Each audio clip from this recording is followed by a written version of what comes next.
Allez, rêvons un petit peu à présent sur Boursorama. Imaginons, voilà, un CAC 40 à 7000 points. Vous me direz, c'est loin de là où on part. C'est l'objectif d'un gérant très sérieux de la place parisienne, dont la note a fait jaser il y a cela quelques jours. Il juge possible, voilà, un CAC 40 à 7000 points à horizon, on précise, fin 2018, sauf choc exogène, bien sûr.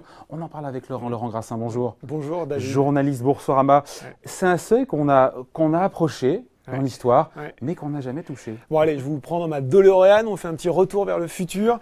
On revient au 4 septembre 2000. Le CAC en séance va toucher les 6944 points 77.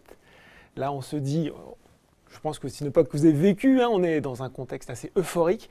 C'est la bulle Internet, c'est pas encore c'est une bulle, mais en tout cas, on se dit que les 7000 points sont à portée. On parle même des 8000, on dit oui, on va avoir les 7000, puis très rapidement les 8000. C'est une époque assez folle des valeurs TMT, technologie, médias, télécommunications, avec une explosion, des croissances attendues, avec des opérations de fusion géante. On pense à AOL et Time Warner, on pense aussi à France Télécom qui rachète Orange pour 50 milliards d'euros. On pense à Vivendi, Seagram, Canal+. Ça nous rajeunit pas, voilà. et là, badaboum, patatras. Et là, ça se casse la figure. Toc, badaboum, voilà, ça se casse la figure. Le CAC 40 va s'effondrer brutalement jusqu'à toucher un plus bas à 2401 points en mars 2003. Les valeurs, ces fameuses valeurs technologiques, France Télécom, Alcatel et autres vont perdre jusqu'à 80% de leur capitalisation. Et on a donc après cette purge des bulles technologiques, on est reparti de l'avant, avec cette fois-ci une croissance économique plus solide, avec aussi la montée en puissance des pays émergents, et puis on arrive à retrouver cette barre des 6000 à l'été 2007. Et puis là, on se recasse la figure avec la crise financière. Bon, il est bon, Laurent, pour parler du passé. Et ce qui est bien, il faut savoir d'où on vient. Mais ça, c'est le passé. Maintenant, ce qui nous intéresse, c'est ce qui va se passer demain. Alors, ce qui va se passer demain, bon, vous avez quand même reçu un certain nombre d'invités sur le plateau depuis le début de l'année qui disent qu'on est quand même dans une conjoncture extrêmement favorable, que les planètes sont alignées, les planètes sont au vert. On pense bien sûr à l'accélération de la croissance, notamment en zone euro. Il y a quand même, on pourrait tangenter les 2% cette année. On parle d'une croissance qui est bien répartie dans le monde aussi. On peut se concentrer sur notre petit nombril français et voir que les bénéfices du CAC 40, il y a eu ce niveau record de 95 milliards d'euros en 2007. Il pourrait être, peut-être atteint, en tout cas approché cette année en 2017. Il était déjà de près de 76 milliards l'année dernière. On a également, pour la première fois, des révisions en hausse de bénéfices. Justement, l'analyse de Grove Petercam, c'était de dire que les analystes ont commencé à réviser leurs anticipations, plus 16,8% sur les valeurs de l'Eurostoxx 600. C'est une inversion de tendance, ça, pour le coup. Oui, mais bon, c'est quand même encourageant.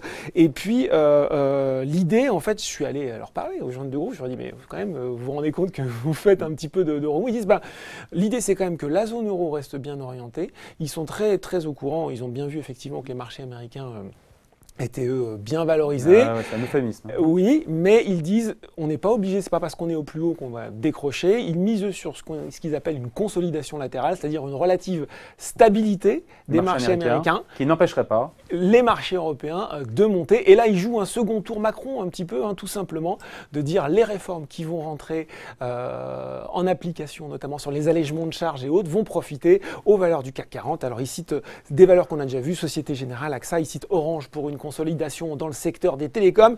Ils citent enfin des valeurs qui ont des grosses masses salariales, que ce soit dans la distribution avec Carrefour ou la concession avec Eiffage et Vinci. Bon, s'il fallait un peu mouiller la chemise quand même, Laurent, on se mouille un petit peu. Qu'est-ce qu'on dit? Voilà, vous en pensez quoi de ces 7000 points horizon 2018? Alors, moi j'ai sorti ma calculette. Déjà, je suis allé faire un petit tour sur la mémoire virtuelle sur Internet et j'ai vu qu'un CAC 40 à 7000, on nous le prévoyait déjà en 2014. Il y a une étude de Société Générale qui disait, fin 2017, on sera à 7000 c'est beau comme ça. C'est un beau comme ça. Voilà. Bon, c'est lui. Alors voilà, donc on n'y est pas encore tout à fait. Puis j'ai quand même pris ma calculette, j'ai calculé, je dis bon voilà, comme vous le disiez, aux alentours de 5200, 5250, 7000 points fin 2018, c'est une progression de quasiment 35%, c'est quand même beaucoup. Le calendrier est serré. On voit bien que comparé aux années 2000, on est quand même sur un CAC 40 qui est beaucoup moins volatile. Souvenez-vous, France Télécom, quand le groupe annonce l'introduction de sa filiale Internet, Wanadoo à l'époque, prend quasiment 20% en une journée. Bon, c'est quand même assez rare pour des valeurs de l'indice CAC 40 aujourd'hui. Donc, les 7000 points, l'objectif n'est pas aberrant en lui-même, mais le C'est calendrier, voilà, le calendrier 18 mois est un petit peu, ambitieux. Et puis, David, quand même, enfin, comparaison n'est pas raison, mais qu'est-ce qu'on avait en 2000? Un indice Nasdaq qui avait vu son cours multiplié par 3-4 en peu de temps avec des valeurs technologiques très hauts. Tiens, bizarrement, c'est exactement ce qu'on a aujourd'hui, avec un indice Nasdaq qui a battu tous ses records, qui a aux alentours de 6200 points aujourd'hui, avec des valeurs technologiques qui, on pourrait en parler, mais Qui sont profitables. qui sont Très profitables. profitables. Pour certaines, moins pour certaines. d'autres, mais qui sont quand même très chères. On a beaucoup de valeurs sur l'indice français qui sont à des plus hauts de 5 ans, voire des plus hauts historiques aussi. Bon, voilà, petit signal. Et puis, pour terminer là-dessus, je voulais quand même vous le dire, en avril dernier, il y avait une enquête du Conference Board sur les ménages américains qui n'ont jamais été aussi optimistes. Oh, c'est pas bon signe ça. Voilà, et Dans la l'histoire, c'est pas bon ils, signe. donc, je termine, ils sont optimistes sur l'achat en action sur les 12 prochains mois. La dernière fois qu'ils l'étaient autant que ça, c'était avant l'éclatement de la bulle Internet. Eh ben voilà, Donc, en comparaison n'est pas raison, mais certes. c'est un Donc, signal parmi d'autres. Donc je veux bien mouiller la chemise, mais je ne la parierai pas sur un CAC 40 à 7000 à la fin 2018. Bon, c'est ce qu'on a compris. Voilà. Allez, merci pour ces commentaires, ces explications. Laurent Grassin. Merci Laurent. David. Au revoir.